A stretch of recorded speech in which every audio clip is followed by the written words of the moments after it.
Hello students, welcome to হালকেনস্টাইন। So আজকের guideline ভিডিওতে আমরা আলোচনা করব কিভাবে কোয়েশ্চেন অ্যানালাইসিস করা উচিত। আমাদের অনেক স্টুডেন্টদের মধ্যে একটা কমন কোয়েশ্চেন থাকে যে তারা প্রবলেম ফেস করে। কোন প্রশ্নটা তারা গুরুত্ব দিয়ে পড়বে বা কোন টপিকটা তারা গুরুত্ব সহকারে পড়বে।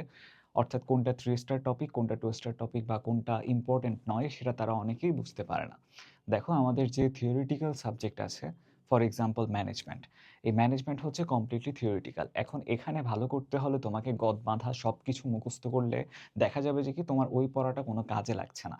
সেক্ষেত্রে তোমাকে অবশ্যই বুঝতে হবে কোন পড়াটা তোমার জন্য পড়া উচিত এবং কোন পড়াটা তুমি না পড়তেও পারো বা স্কিপ করতে পারো। এখন এইটা আইডেন্টিফাই করার যে ওয়ে বা যে ট্রিক্স সেটা হচ্ছে কোয়েশ্চেন অ্যানালাইসিস। এই কোয়েশ্চেন অ্যানালাইসিস কিভাবে করব?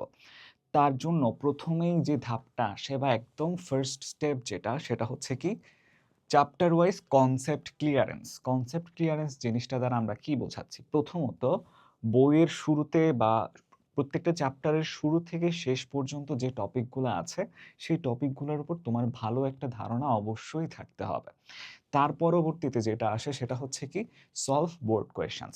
মনে করো তুমি চ্যাপ্টারটা ভালোভাবে শেষ করেছো, ওই চ্যাপ্টারের যে জিস্ট সেটা ভালোভাবে বুঝতে পেরেছো এবং থিওরিগুলো আত্মস্থ করেছো কিংবা আয়ত্ত করেছো। এখন ওই চ্যাপ্টারে তোমার আর কোনো সমস্যা নেই কনসেপ্টে। এরপরে তোমাকে যেটা করতে হবে যে টেস্ট পেপার নিতে হবে বা অধ্যায়ের শেষে যে সৃজনশীলগুলো দেয়া আছে, যে এমসিকিউগুলো দেয়া আছে সেগুলো সলভ করতে হবে।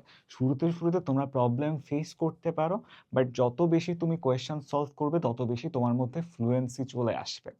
এবং এক পর্যায়ে তুমি দেখবে কিছু টপিক এমন আছে যেগুলো থেকে বারবার কোয়েশ্চেন আসছে। এখন সেই টপিকগুলাই হচ্ছে মোস্টলি রিপিটেড টপিক। এই মোস্টলি রিপিটেড টপিক অর্থাৎ যে টপিক থেকে সব থেকে বেশি কোয়েশ্চেন আসে। ফর এক্সাম্পল তোমাকে যদি আমি বলি যেমন ব্যবসায়ের প্রকারভেদ, এক মালিকানা ব্যবসা, অংশীদারি ব্যবসা, যৌথ মূলধনী বা কোম্পানি সংগঠন, সমবায় সমিতি, এই টাইপের টপিক থেকে অনেক কোয়েশ্চেন আসে। তারপর হচ্ছে মোটিভেশন রিলেটেড কোয়েশ্চেন আসে অনেক সময়। সো দেখা যায় যে কি এগুলো যদি তুমি আইডেন্টিফাই করতে পারো আগে থেকেই, তোমার পরিশ্রম অনেকটাই কমে যাচ্ছে। দেখো, যারা মেধাবী অর্থাৎ যারা প্রকৃতপক্ষে মেধাবী তারা কিন্তু জানে, তারা কিন্তু কৌশলী হয়। কৌশল জিনিসটাই এক্ষেত্রে গুরুত্বপূর্ণ। কৌশলী বলতে বোঝাচ্ছি যে তোমাকে গদ বাঁধা মুখস্থ নয়, বুঝতে হবে, বুঝে পড়তে হবে এবং অনুধাবন করতে হবে কোন টপিকটা তোমার জন্য সব থেকে বেশি গুরুত্বপূর্ণ। সেই টপিক আইডেন্টিফিকেশনের যে ওয়ে সেটাই হচ্ছে কোয়েশ্চেন অ্যানালাইসিস। তাহলে দেখো, তুমি যদি মোস্টলি রিপিটেড কোয়েশ্চেনগুলো একবার আইডেন্টিফাই করে ফেলতে পারো, এর পরবর্তী ধাপটাই সব থেকে গুরুত্বপূর্ণ, যেই ধাপে তুমি নিজেই এমন একটা চার্ট বানাবা, সেই চার্টে তুমি 3 স্টার টপিকগুলো লিখবা যেই টপিকগুলো থেকে সবচেয়ে বেশি কোয়েশ্চেন আসে।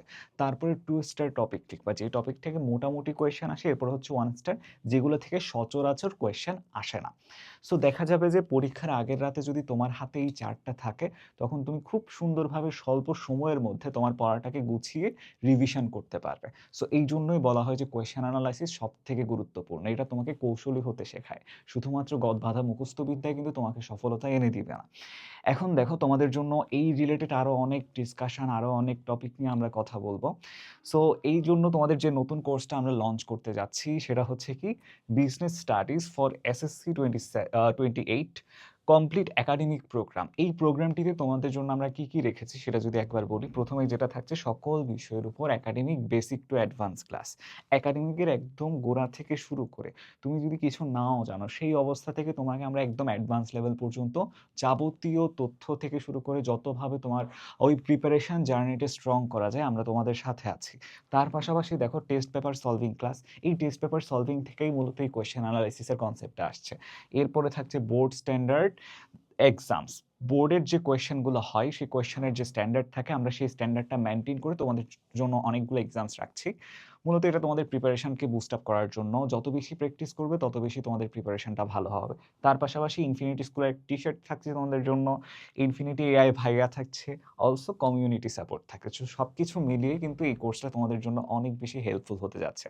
সো আর দেরি না করে যত তাড়াতাড়ি সম্ভব হয় আমাদের কোর্সটা তোমরা এনরোল করে ফেলতে পারো। সবার জন্য শুভকামনা। টাটা।